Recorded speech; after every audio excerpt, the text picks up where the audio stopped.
नमस्कार, आप देख रहे हैं न्यूज स्टेट का डिजिटल प्लेटफॉर्म और आपके साथ मैं हूं प्रीति भारद्वाज। हम बात करने वाले हैं भारत में पड़ रहे हर एक संकट को लेकर। दरअसल ये संकट एक तरीके से देखा जाए तो औपचारिक तौर पर नहीं है, लेकिन जरूर प्रभाव भारत पर पड़ रहा है। ईरान में जो कुछ भी हो रहा है, उसकी जो स्थिति ईरान में अभी फिलहाल दिख रही है, उसका कहीं ना कहीं सीधा असर भारत पर भी पड़ रहा है। 3000 किलोमीटर दूरी है भारत और ईरान के बीच, लेकिन वैश्विक स्तर पर देखा जाए तो ये दूरी इसलिए भी कम हो जाती है चूंकि ईरान में जो अभी स्थिति है वो ग्लोबली काफी ज्यादा सिर्फ भारत को नहीं बल्कि बहुत सारे देशों को प्रभावित कर रही है।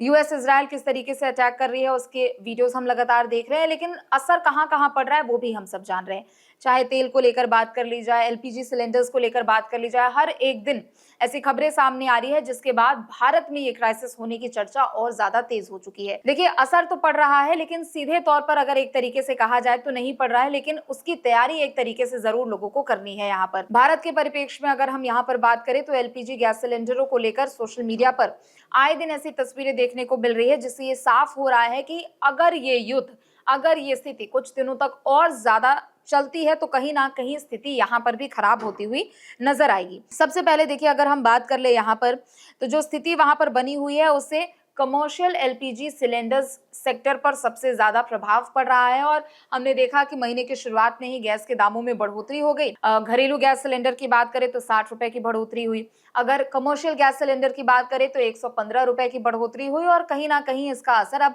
वैश्विक स्तर पर भी देखने को मिल रहा है। भारत के परिप्रेक्ष्य में हम बात करें, हमने सोशल मीडिया पर कई ऐसी तस्वीरें देखी हैं जिसमें लोग लाइन में लगते हुए नजर आ रहे हैं। अफवाह ये भी है कि डीजल पेट्रोल पर भी असर पड़ेगा, लिहाजा लोग ड्रम लेकर पहुंच रहे हैं और तेल भरवाकर पहले से ही रख रहे हैं ताकि अगर लॉकडाउन जैसी स्थिति भारत में देखने को मिलती है या किसी तरीके से कोई प्रतिबंध लगाया जाता है तो उस क्राइसिस से निपटा जा सके।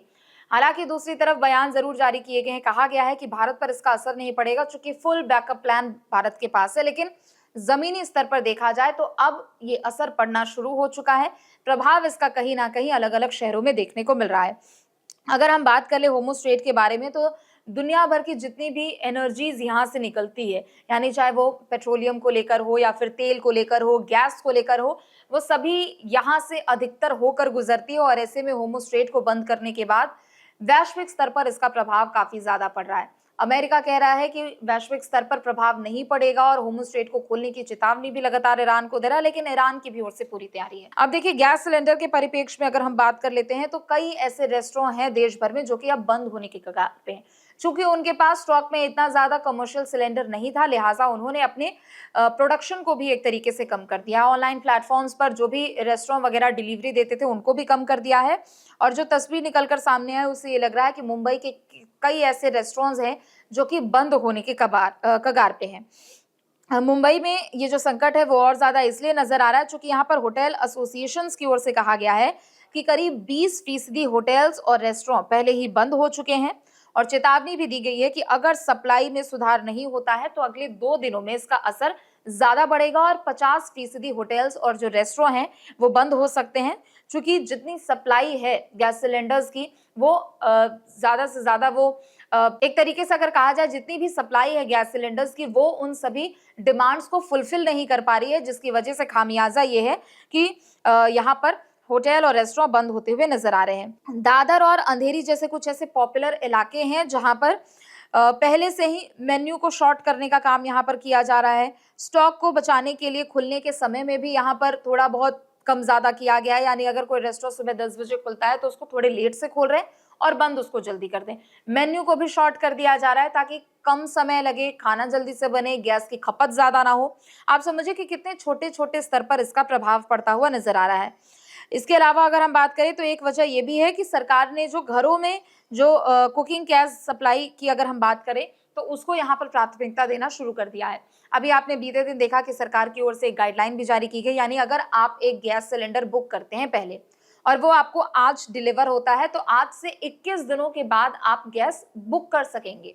तो ये कुछ ऐसे प्रतिबंध लगाए गए हैं ताकि सबको यहाँ पर एक तरीके से सेटल किया जाए और ये प्रभाव जो है उसको कम किया जाए, यानी लोगों के जितने जो डिमांड्स हैं वो भी कुछ हद तक फुलफिल हो जाए और इसके अलावा इसका ज्यादा असर भी मार्केट में ना देखने को मिले। गैर घरेलू इस्तेमाल के लिए जो भी एलपीजी सिलेंडर्स है उसकी अगर हम बात करें तो हॉस्पिटल्स के लिए, एजुकेशनल इंस्टीट्यूट के लिए सबसे पहले इनको प्राथमिकता दी जा रही है ताकि वहां पर कमी ना हो। हॉस्पिटल्स हमें पता है मरीजों की संख्या वहां पर ज्यादा होती है, तो जो भी नॉन कुकिंग वाले हैं या फिर नॉन ऑपरेशनल वाले जितने भी यहाँ पर एलपीजीज हैं, उनको यहाँ पे प्राथमिकता दी जा रही है कि हॉस्पिटलों में उनका स्टॉक जमा हो सके। और अगर मुंबई की कुछ हद तक हम बात करते हैं तो रेस्टोरेंट मालिकों की ओर से ये भी दावा किया गया है कि कमर्शियल एलपीजी सप्लाई काफी हद तक यहाँ पर बंद कर दी गई है। इसके बाद अगर हम बात करें तो देखिए, होटल सबसे ज्यादा प्रभावित इसलिए हो रहे हैं क्योंकि एक हॉस्पिटैलिटी का एक बहुत बड़ा सेक्टर है और जाहिर सी बात है कि कमर्शियल सिलेंडर की जितनी डिमांड है, अगर उस लिहाज से सप्लाई नहीं हो पाती है तो शॉर्टेज यहाँ पर पड़ेगा और इसी वजह से चिंता लोगों की यहाँ पर नजर आ रही है।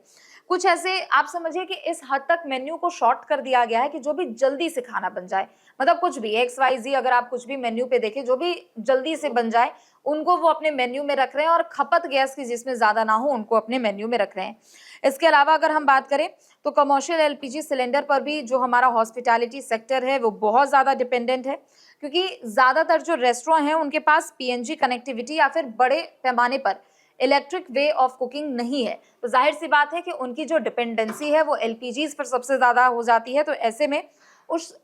सप्लाई को बना के रखना, उस चेन को बना के रखना भी अपने आप में एक बहुत बड़ी चुनौती है। अब अगर बात कर ले कि एलपीजी का संकट भारत में क्यों गहरा रहा है, तो देखिए, आप सभी लोगों को पता है कि काफी हद तक भारत अपने इन एलपीजीज को स्टॉक जो करता है काफी हद तक वो इंपोर्ट होते हैं, और ना सिर्फ काफी हद तक बल्कि एक बहुत बड़ा हिस्सा भारत आयात करता है।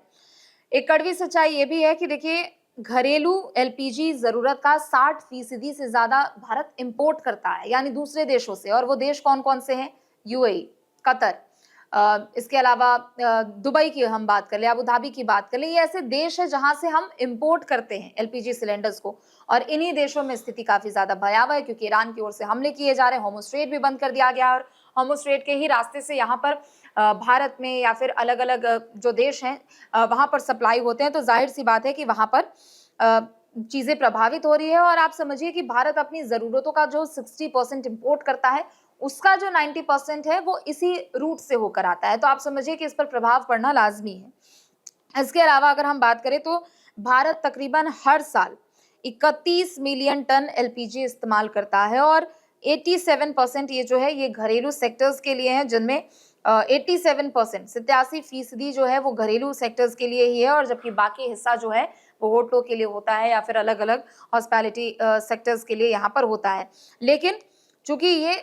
पूरे ग्लोबली अगर हम बात करें तो इसका असर देखने को मिल रहा है। और अगर राज्यवार तरीके से हम बात करें, देखिए यूपी से भी कई ऐसी तस्वीरें निकल कर आ रही है जहां लोग रात के 3 बजे से लाइनों में लगे हुए हैं, गैस सिलेंडर बुक कर रहे हैं और जल्दी से जल्दी जितना वो खरीद सके, वो उनको लग रहा है कि हम जितना जल्दी घर में अपने स्टॉक कर सकते हैं उनको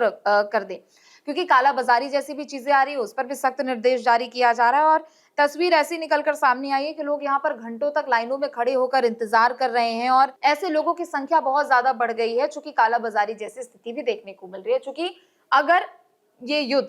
और अगर ये जंग की स्थिति और कुछ दिनों तक ज्यादा आगे बढ़ती है तो कहीं ना कहीं इसका खामियाजा भुगतना पड़ेगा। फिलहाल के लिए बस इतना ही। आप देखते रहे न्यूज स्टेट। नमस्कार। आपके मोबाइल पर तुरंत आएगी ब्रेकिंग न्यूज, स्क्रीन पर सबसे पहले दिखेगी बड़ी खबर, देश दुनिया की हर खबर एक जगह। अब आपके मोबाइल पर तुरंत फटाफट इंस्टॉल कीजिए न्यूज नेशन ऐप और रखिए खुद को अपडेट।